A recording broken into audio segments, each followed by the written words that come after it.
Kinabukasan, maagang nagising si Nicolas at Fami.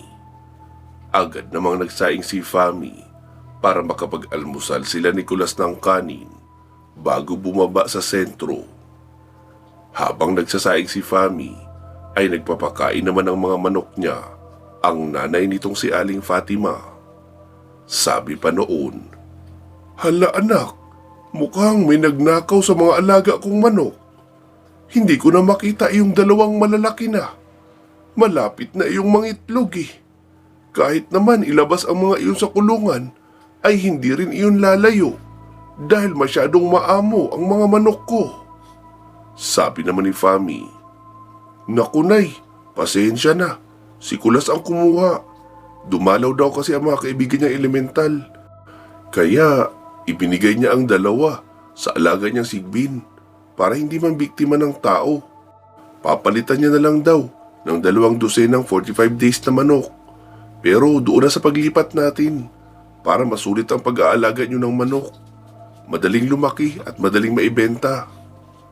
"Ah, ganun ba? Ayos lang yun anak. Tama naman ang ginawa ni Kulas. Mas mabuting pinapakain ang mga elemental na ganyan kaysa naman tao ang bibiktimahin nila. So, anong gagawin niyo sa araw na ito anak?" "Pupunta po kami sa sentro. Ngayon na magsisimula ang paggawa ng bahay namin. Pero hindi pa naman paggawa agad ang gagawin ng mga karpintero. Wawasakin muna nila ang kasalukuyang bahay na nakatirik doon. Tapos maglilinis ng buong paligid at papatagin. Saka sisimulan ang pag-uukay ng mga poste sa bahay. Tapos poste na rin para sa bakod. Ipapapadar daw ni Kulas ang bakod noon para safe talaga tayo. Tapos papalagyan ng mga barbed wire ang itaas para hindi maakyat basta-basta." "Ah, ganun ba? Na-excite na tuloy ako anak. Parang gusto kong sumama sa inyo sa pagbaba sa sentro." "Naku nay, wag po muna. Wala pa namang gagawin roon. Siguradong masyado pang makalat ang lahat. Kami na lang muna. Kapag nangalahati na ang gawaan, ay saka namin kayo isasama." "Okay, sige anak. Sabihan mo lang ako. Para kapag pwede na ako sumama, ay sasama ako sa inyo para makapaglinis na agad roon." "Okay po, Nay." Sagot naman ni Fami. Ilang saglit pa ay nagising na si Kulas. Agad siyang lumabas at lumusong na sa dagat para maligo. Saglit lang siyang nagbabad roon, mga 10 minuto. Saka siya umahon at nagtungo na sa batis para doon magbanlaw at mag-igib na rin ng tubig pagka-uwi. Pagka-uwi niya ay sabi ni Fami, "Tamang-tama ang dating mo mahal. Mag-aalmusal na tayo. Inihaw na tuna pa rin ang ulam natin. Ipinainit ko lang. Inihaw na ito ni Mama kagabi. Tapos ipinainit ko na rin ang natirang sabaw ng tinoa. Kaya pwedeng-pwede na yan pampainit ang sikmura. Gusto mo ba ng kape?" "Hindi na muna mahal. Okay na itong mainit na sabaw ng isda. Iinit na ang sikmura ko rito. Dadamihan ko na lang ng paghigop. Doon na ako magkakape pagkarating kina Mancio." Agad na nga nag-almusal ang tatlo at noong makatapos ay bumaba na sa sentro sina Kulas at Fami.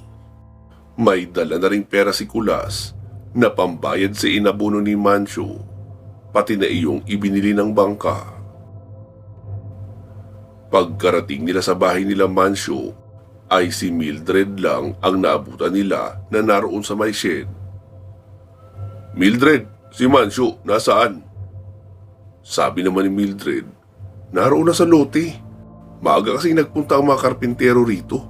Humihingi na ng instruction sa kanilang gagawin. Kaya sumama na si Mancio. Ang sabi niya kapag dumating raw kayo, ay pasunurin ko na lang kayo roon. Nag-almusal na ba kayo?" "Tapos na Mildred. Kaya susunod na kami roon kay Mancio." "Nag-almusal na ba yun si Mancio?" "Hindi pa nga eh. Malamang gutom na yun." "Okay sige, pupunta na kami roon para kami na ang papalit sa kanya." "Okay sige." Sagot ni Mildred, tapos umalis na nga sina Kulas at Fami. Pagkarating nila sa lupang kanilang pagpapagawaan ng bahay, ay agad na silang sinalubong ni Mancio. Mabuti at narito na kayo, Bay Kulas. Maiwan ko muna kayo rito ha. Pinagsabay ko na silang gumawa dahil dalawang grupo naman sila. Tapos bibili na ako ng materyales. Ipapadeliver ko na lang dito. Narito sa akin ang listahan ng mga kailangan bilhin. Bali, 2 set ng materyales ang bibilhin ko. Pareho lang ang sinabi ko sa kanilang disenyo ng bahay. Para parehong-pareho yung bahay natin. Bali, 3 kwarto. Isa sa ibaba, nakakasya ang 2 malalapad na papag. Tapos 2 kwarto sa itaas na malalapad rin.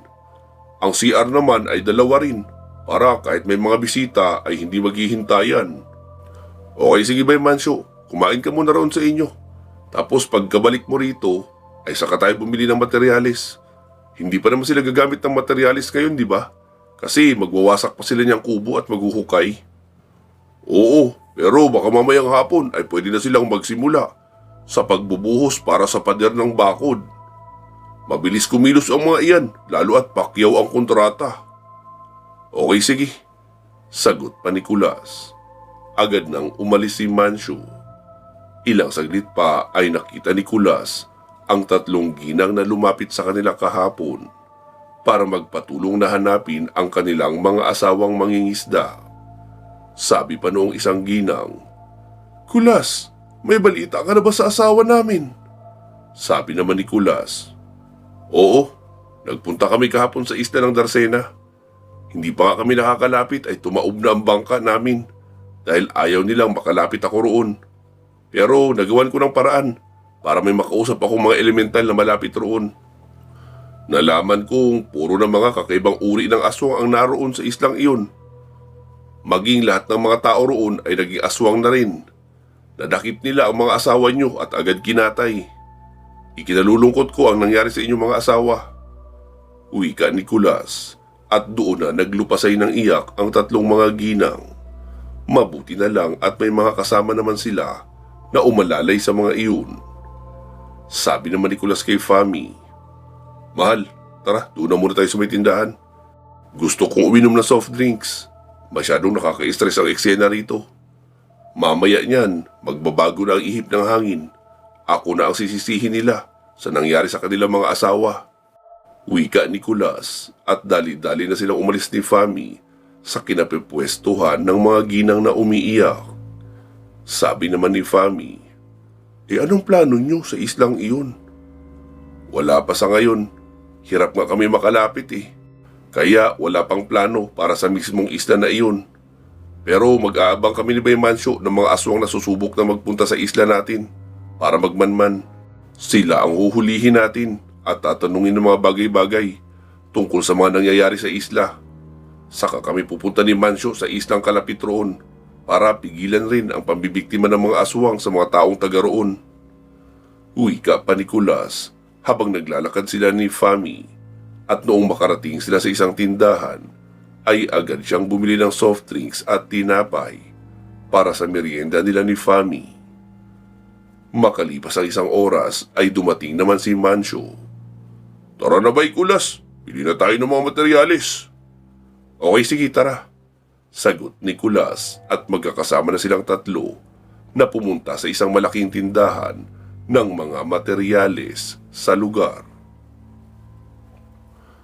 Habang abala si Kulas at Mancio sa pagpapagawa ng kanilang bagong bahay, ay atin munang balikan ang sitwasyon ni Lino sa kanilang misyon para lipulin ang mga natitirang mga galamay at ang paghahanap sa pinakapinuno talaga ng organisasyon na iyon na si Agustus Mori.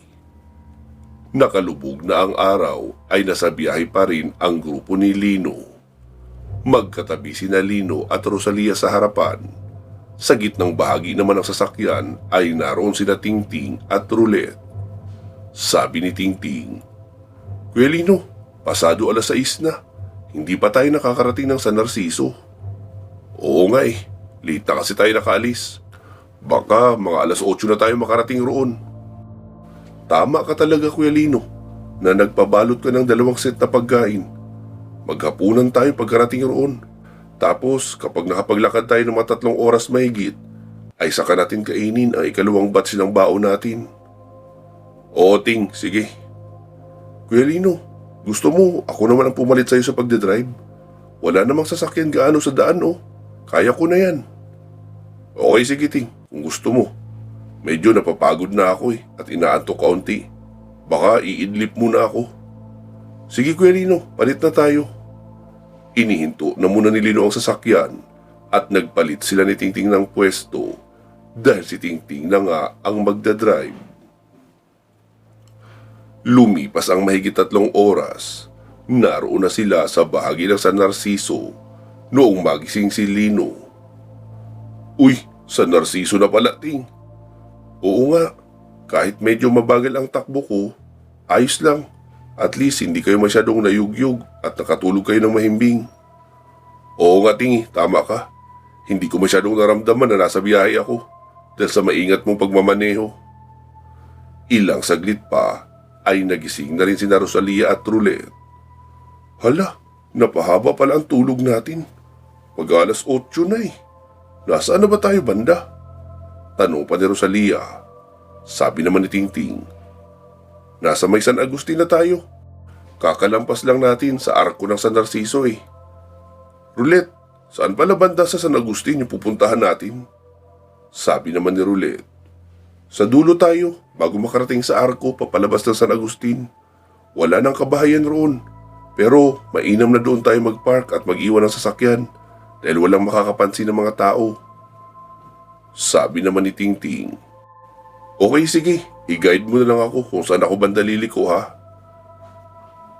Oo, sige. 10 minuto mahigit ang lumipas, sabi ni Roulette. Iliko mo na dyan Tingting sa kaliwang bahagi. Ha? Wala namang daan pa kaliwa ah. Wala nga. Ipasok mo dyan sa talahiban. Tapos may makikita kang malaking bato sa unahan. Kakanan ka na roon. Doon na tayo papwesto.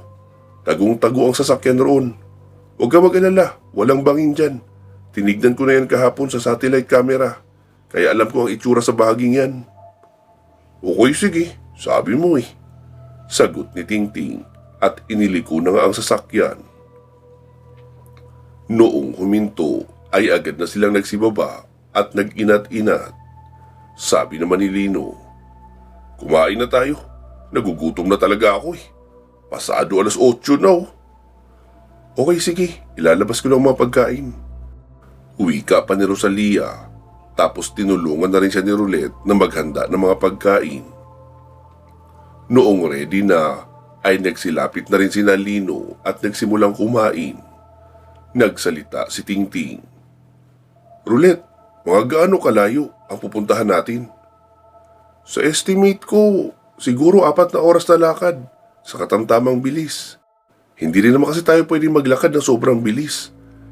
Kaya lakad na may pag-iingat lang ang gagawin natin. Okay sige, tama ka. Sagot pa ni Tingting at nagsimula na mag-focus sa kanyang kinakain. Matapos makakain ay kanya-kanya silang handa ng mga dadalhin. Sabi ni Lino, pasuyo naman Roulette. Check mo muna ang location nila bago tayo umalis. Kung nasa same spot pa rin ba sila as yesterday. Okay, copy that Lino. Sagot ni Roulette at nag-on ng laptop. Heto Lino oh, nakikita mo itong itim na ito?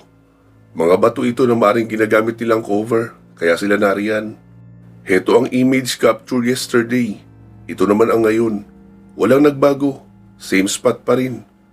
May mga bonfire sila sa paligid, 2. Okay sige, ayos na yan. Ano, tara na? Sige, mga 5 minutes. Magsiset lang ako ng router para makuha pa rin ng tablet ang signal mula sa laptop para hindi ko nadadali ng laptop, itong tablet na lang. Okay sige, ikaw Tingting. Kumpleto na ako Kuya Lino. Itak, AK-47, 245 caliber na baril, 4 na granada, at maraming bala. Ayos na ito. Siya nga pala Kuya Lino, sino magdadala ng mga pagkain at tubig? Ang bigat na ng pakaramdam ko dito sa mga dala ko eh. Okay sige, ako na magdadala. Isang itak lang naman ang dala ko. Pantagpas sa mga talahib sa daan. Okay, salamat Kuya Lino. Ito ang bag Kuya Lino. Bakit ang bigat naman yata nito? May tubig rin kasi dyan. Tsaka yung butane stove set natin, bigas at dilata. Pati yung isa pang batch ng pagkain na padala ni Aling Sally.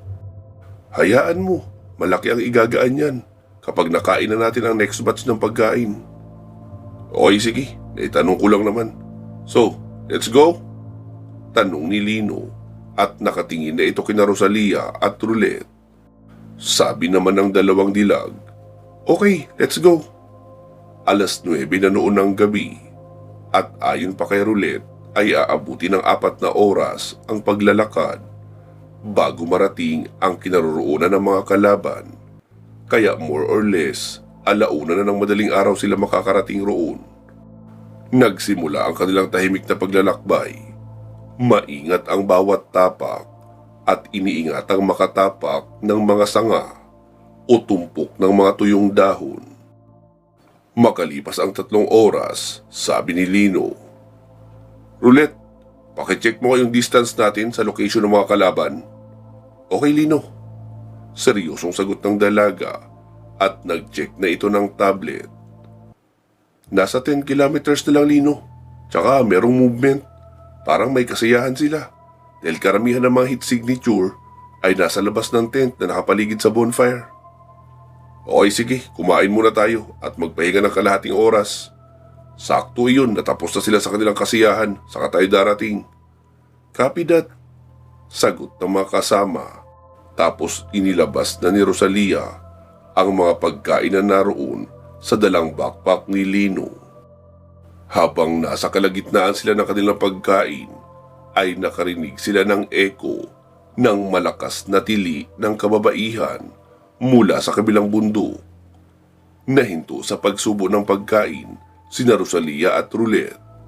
Sabi naman ni Lino, wala tayong magagawa kung may binibiktima na sila ngayon roon. Masyado pa silang malayo para mapigilan natin. Sabi naman ni Rosalia, hindi ba pwedeng magportal na lang tayo papunta roon para mailigtas pa natin kung may bihag pa sila roon? Magandang ideya yan, Rosalia. Kaso wala ngayon si Michael. May mahalagang misyon na raw siyang pupuntahan. Sabi naman ni Roulette, bakit palagi na lang wala yung gabay mo? Di ba dapat hindi siya umaalis sa tabi mo? Kasi nga gabay mo siya. May punto ka naman dyan, Roulette. Kaso ibang misyon ang iniutos niya sa akin na gagabayan niya ako. Hindi rito sa panunugis natin sa mga miyembro ng Black Triangle, kundi doon sa pagtugis sa mga kapwa niya anghel na tumiwalag sa kanilang hukbo. Kaya wala pa siyang obligasyon na manatili sa tabi ko sa lahat ng oras. Lalo at may mga tanga naman ako, mutya, na sapat para magamit sa laban dito sa mga taga Black Triangle. Ah, ganun ba yun? Akala ko naman naka full-time duty siya sa'yo. Tapos panay lang ang bulakbol. Ah, hindi naman. Sayang din naman kasi ang kakayahan niya bilang isang arkanghel kung narito lang siya nakatambay kasama ko 24 oras. Bali, sa kanyang free time lang siya tumatambay rito sa akin para gabayan ako paminsan-minsan. Kaya ngayon, gawin lang muna natin ang kayang gawin ng mga normal na babaylan. Wala muna ang super special moves dahil wala naman tayong kasamang arkanghel ngayon. Sabi naman ni Rosalia, kawawa lang yung mga binibiktima nila ngayon. Oo, Rosalia, alam ko yun. Pero wala naman yatang babaylan, albularyo, o kung sino pang pinakamagaling na mandirigma na nailigtas lahat ng taong nanganganib sa buong mundo. Kaya tanggapin na natin na hindi lahat ay masasagip natin. Kahit pa meron tayong hawak na ilang advantage, ay mananatili pa rin tayong tao. Napapagod, nagugutom, at nananamlay rin sa misyon paminsan-minsan. Paliwanag pa ni Lino, tapos tumango-tango na lang ang dalawang kasamang dilag. Noong matapos kumain ay sabi ni Lino, pahinga muna tayo saglit kahit idlip lang. Sabi naman ni Roulette, ikaw na lang ang matulog, napakahaba na ng tulog ko. Ikaw, pagod at puyat ka dahil sa pagdadrive ng matagal. Sumabat na rin si Rosalia. Oo, Lino, matulog na muna kayo ni Tingting. Kami na ang bahala magbantay sa inyo. Basta after 30 minutes ay gigisingin na namin kayo. Okay, sige, ayos na yon. Sagot pa ni Lino at inilagay na sa lupa iyong dalang sako. Nirolyo niya ang tawel at ginawang unan. Ganon din ang ginawa ni Tingting. Sina Rosalia at Roulette naman ay dumistansya kaunti pero magkahiwalay. Hawak ni Rosalia ang night vision telescope at nagmasid sa paligid, habang si Roulette naman ay nag-on ng tablet at ginamit ang satellite imaging para alamin kung may heat signature ba sa paligid ng kanilang kinaroroonan. Makalipas ang kalating oras ay lumapit na si Rosalia kay Lino at tinapik ito. Lino, tara na. Mabilis namang nagising si Lino kahit pa malalim ang kanya naging tulog. Nagsalin siya ng kape mula sa thermal tumbler ni Rosalia papunta sa isang maliit na basong stainless. Sa kanya naman yun iniabot kay Tingting. Pagkalipas ng 10 minuto ay tumayo na sila. Sabay sabi ni Lino, tara na, na-recharge na ako. Ako rin. Segunda naman ni Tingting. Ipinagpatuloy na nga nila ang paglalakad. Makalipas ang 1 oras ay naroon na sila, di kalayuan, sa kinaroroonan ng grupo ng isa sa mga namumuno sa Black Triangle na si Reganor. Suminya si Lino na magsiyuko lang muna at magtago. Si Roulette naman ay nakatutok sa tablet at binibilang ang mga kalaban. Napansin ni Lino na nanlalaki ang mga mata ng dalagang si Roulette na tila ba nagulat sa tinitignan sa kanyang tablet. Bakit, Roulette? Anong problema? Lino, ang dami nila ngayon. Ang huling bilang ko sa kanila ay nasa 20 lang sila mahigit. Pero dahil siguro sa ginanap nilang kasiyahan kanina, kaya may mga dumating pang ibang grupo na maaring mga tauhan rin ni Reganor. Nasa 55 na silang lahat na nariyan, no?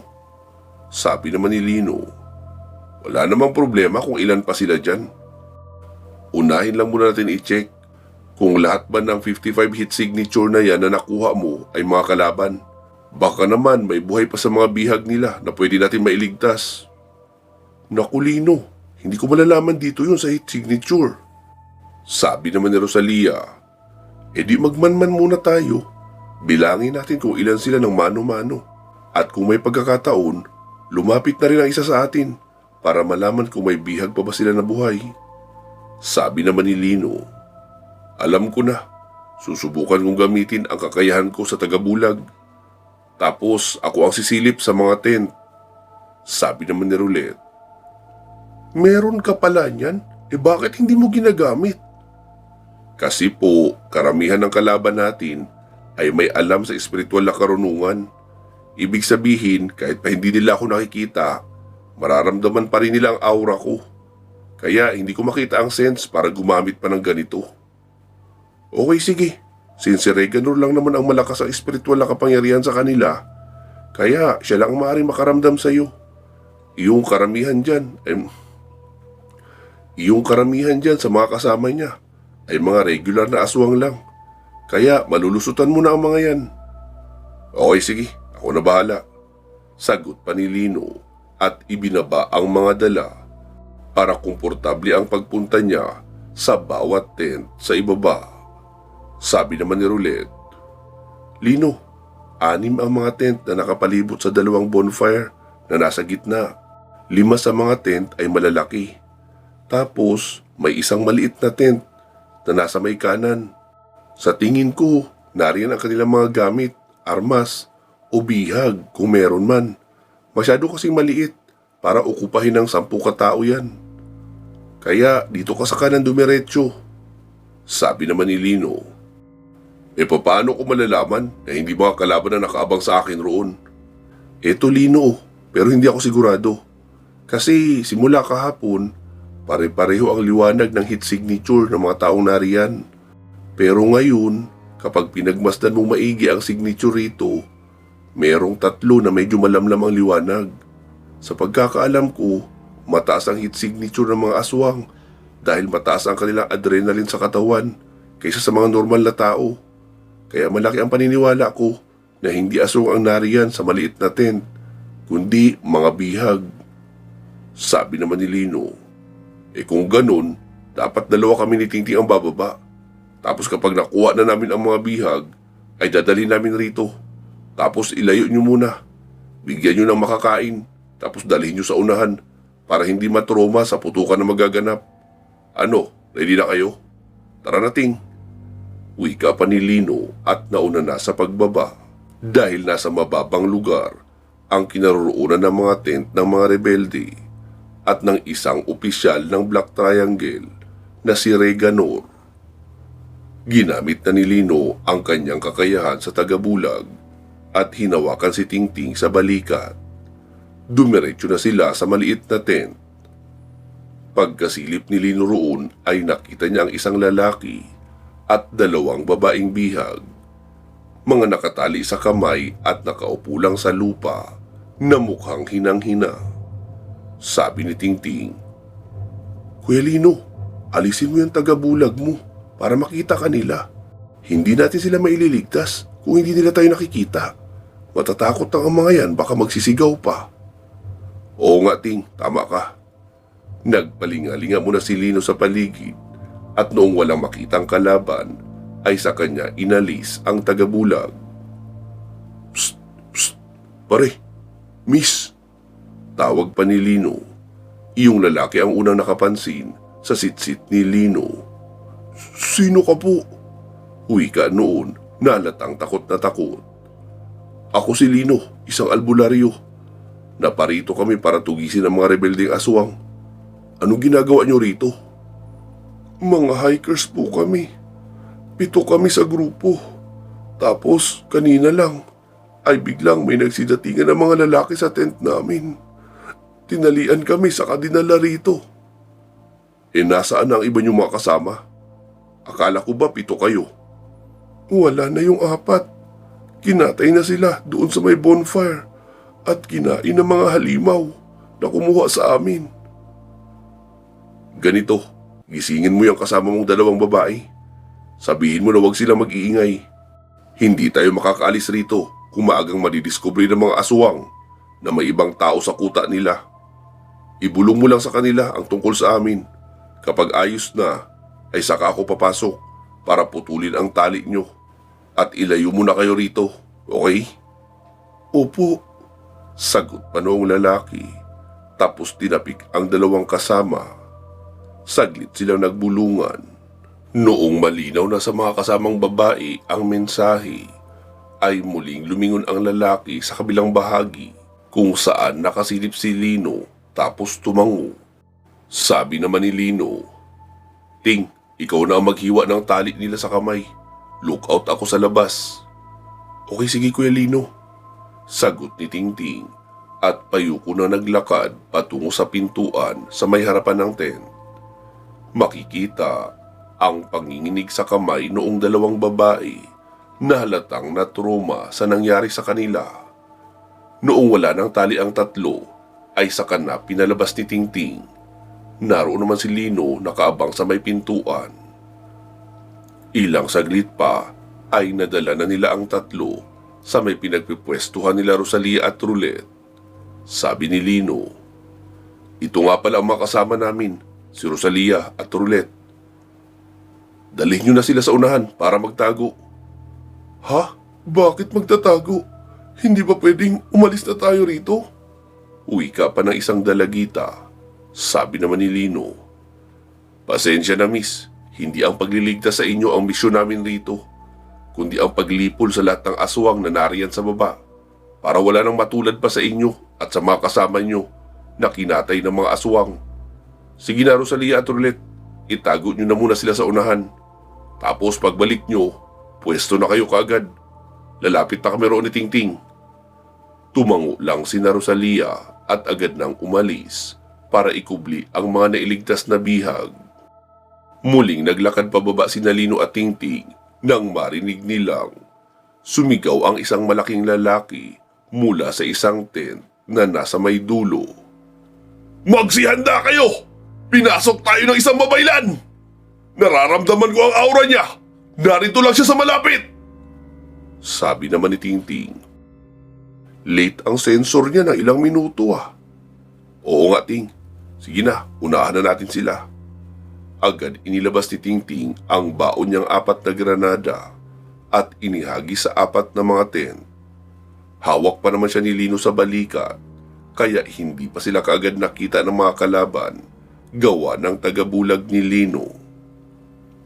Ilan sa mga aswang na nasa loob pa ng mga tent ang nagtalsikan papalabas, pero hindi naman agad namatay.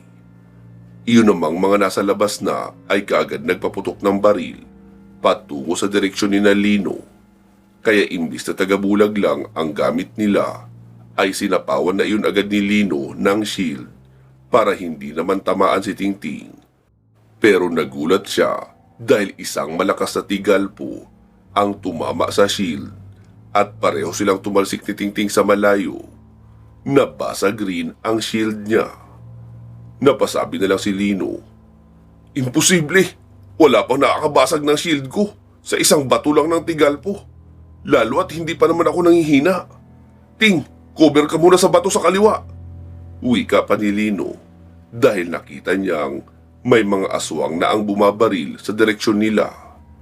May 2 aswang ang halos magkasabay na tumalon at nakahanda na ang pinatulisang kamay para isaksak sa sikmura ni Lino.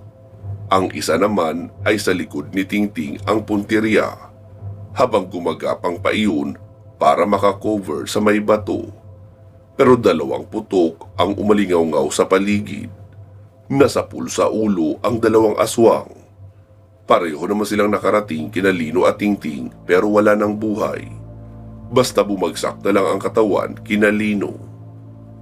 Nag-thumbs up lang si Lino dahil alam niyang nakatutok naman sa kanya ang scope ng 2. Agad umusal lang orasyon si Lino para sa kabal, para hindi siya tablan ng mga bala, saka siya tumayo. Nakita niyang papalapit na ang isang lalaki na mga nasa edad 50 pataas. Malaki ang pangangatawan noon, nakaroba ng itim, pero ang mata ay nagliliwanag ng kulay pula. Sabi pa noon, Huwag niyong gagalawin ang babaylan! Sa akin siya! Ako ang dudurog sa lahat ng buto ng pangahas na yan! Ang mga kasama niya ang asikasuhin niyo! Isa ang nakatago sa may bato! May 2 babae naman ang naroon sa bandang itaas! Nakakubli sa mga puno! Napasabi na lang si Lino. Naku, naloko na. Mukhang kaya niya makakita sa dilim dahil nakikita niya sina Rosalia at Roulette. Tingting! Mag-iingat kayo ha. Aasikasuhin ko na ang namumuno rito. Malakas siya. Oo Kuya Lino, kaya ko na ito.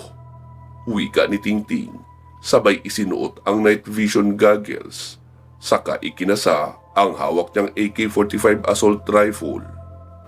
Naramdaman niyang may mga tumatakbo na sa may kaliwang bahagi ng batong kanyang pinagtataguan. Noong ready na siya, ay agad siyang tumayo at pinagbabaril ang 3 rebelding aswang na lumitaw roon. Hindi takot ang mga aswang na sumugod dahil alam nilang hindi sila tatablan ng mga pangkaraniwang bala. Pero hindi pangkaraniwang bala ang gamit ng grupo ni Lino, kaya nahinto sa pagkilos at napaluhod na lang bigla ang mga aswang na tinamaan ng bala ni Tingting dahil maliban sa lalim ng narating na bala. Para pa iyong may asido na mabilis tinutunaw ang laman sa loob ng katawan. Patakbong lumipat si Tingting sa isang puno sa kaliwang bahagi niya dahil alam niyang marami pang aswang ang manggagaling sa isang tent. Pagkalabas noong mga aswang ay 4 ang mga iyon. Nagpalingalinga at naghahanap kay Tingting. Mabilis namang lumitaw si Tingting mula sa kaliwang bahagi ng puno at asintadong pinagbabaril sa ulo ang 4 na aswang na kahit nagawang makapagpaputok, hindi naman nakatama dahil sa pagkabigla noong tamaan sila ng bala ni Tingting sa mukha na mabilis tumunaw ng kanilang utak. May 2 naman na biglang lumitaw sa kanang bahagi ni Tingting, pero bago pa maitutok ni Tingting ang baril niya roon, ay bigla na lang iyong bumulagta dahil tinamaan ng bala ni Rosalia at Roulette sa likuran ng ulo. Nag-thumbs up lang din si Tingting bilang pasasalamat sa mga kasama. Patuloy siyang sumalakay pero hindi pa diretsyo. Pumapaikot siya sa mga tent habang kumukubli sa mga puno. Dalawang aswang muli ang nasalubong niya na naunahan niya rin sa pagpapaputok, kaya agad binawian ng buhay. Napasabi na lang si Tingting, "Yan ang napapala niyo sa maling akala. Akala niyo hindi kayo tatabla ng bala ko, no? Ni hindi nga kayo nagko-cover. Feeling immortal ang mga loko eh." Napapangiting bulong niya sa sarili dahil ni isa sa mga aswang na nakasalubong niya ay wala siyang nakitang nag-iingat. As in, naglalakad lang talaga ng diretsyo sa gitna. Hindi umiilag o humahanap ng cover, na siya namang nagiging advantage ni Tingting. Kaya hindi siya nahihirapan na patamaan ang mga iyon sa dibdib o sa mismong ulo. Sa kanang bahagi naman ay nasa 20 ang hawak ng mga tauhan ng second in command na si alias Bukol, dahil may 2 bukol iyon sa ulo na nagmumukhang sungay dahil sa magkabilang gilid. Sabi noon sa mga tauhan niya, "Tara, dito tayo sa kaliwa dumaan. Iikutan natin ang mga nasa itaas para hindi nila makita na paparating na tayo." Tumango naman ang mga rebelding kasama noon at mabilis tumakbo papaakyat. Sa bahagi naman ni Roulette, sabi nito kay Rosalia, "Rosalia, sa ibang direksyon na tayo mag-focus. Nakakapagtaka. Mahigit 50 sila sa scanning ko. Pero ilan lang ang naroon sa bahagi ni Tingting. Malamang kalahati sa kanila ay umikot para sorpresahin tayo. Tara, baba na tayo rito at sa ibang direksyon na mag-abang. Kaya na yan ni Tingting. Kaunti lang naman ang nasa bahagi niya." "Okay, sige. Tara." Sagot naman ni Rosalia at agad nang nagrapel sa lubid paibaba ng puno. Pansamantala po muna natin puputulin dito itong ating kwento. Magsama-sama po tayong muli sa part 32. Mga katribo, pasensya na po kung medyo matagal ang kasunod. 2 linggo kasi ako may trangkaso. At ngayon nga, naririnig nyo pa rin siguro sa boses ko na paus pa talaga at hirap pang magsalita. Siguro mangangailangan pa ako ng 1 o 2 linggong pagpapahinga para bumalik sa dati ang boses ko. Pero nakahanda naman ang ibang part nito dahil tuloy-tuloy naman ako sa pagsusulat. Yung boses lang talaga ang problema ko sa ngayon dahil masakit pa magsalita. Sana makapaghintay kayo. Maraming salamat po ha. Mag-iingat po kayo palagi at hanggang sa muli.